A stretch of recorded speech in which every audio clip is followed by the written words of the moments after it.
plug hole. Ang kanabang drain sa bathtub. Okay? Otherwise, if it rains and the plug hole is clogged, they are all going to drown. No? If naekusog kaayo nga ulan. So that is their goal, not to cover the plug hole. One day, okay, a disaster struck. The plug hole was covered by a giant watermelon. Alright?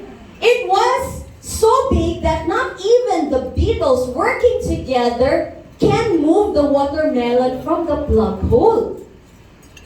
Therefore, amongst the strongest insects living in the bathtub, they tried their very best to move, but it couldn't budge the tiniest bit, no? The smartest insects then tried to use their brains, no, di ba? Na brains ang insects, guys, no? To remove the watermelon, okay, out from the plug hole before it starts to rain. Alright? Eventually, the wisest insect said, let us plan to escape the bathtub. Alright? Then, a tiny little voice came in. A foreign ant had the nerve to ask if she could take the watermelon home with her. All the beetles started laughing at her, at this small tiny ant, and said, very funny indeed, okay? That is impossible. Just look at how small you are, alright? So the insects told the tiny ant that she could take the watermelon home. The sooner the better. So the ant went off, no, promising to return with some friends. And at the end of the day, after the small ant left, the insects were still planning an escape out of the bathtub. Alright?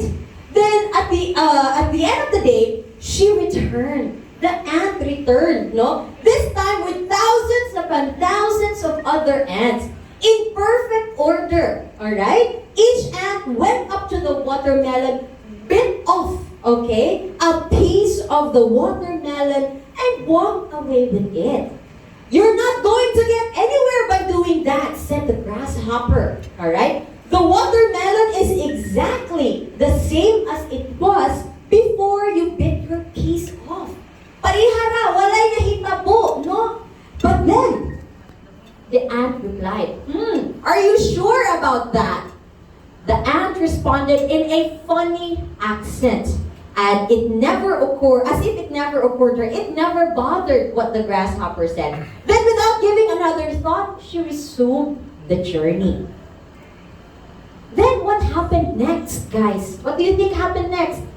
That little piece must have had an effect because in just a few days later, there was not a single trace of the watermelon. And the insects learned something and decided to change their ways. Alright? So many of the most difficult jobs, tasks, and goals, alright, are small when we have to do it little by little, piece by piece, and step by step. Alright? So are we all ants in this story? Yes! Therefore, guys, we should not be fearful of the biggest obstacle, no, that you may be facing individually as financial advisors because, guys, remember, today is the last day of January. Humana ang January, o sa sunod buwan? February! So, kung ikaw human sa February, December na dayon. Yes. Nga naman, kung dili na itong sugdan o hinay-hinay karong panahon na maabot ang December, naagapon tayo watermelon in front of us. Would you all agree? Yes. Therefore, it always seems impossible until it's done. Alright? So what am I asking of you this evening is to just make that little by little, step by step, every single day.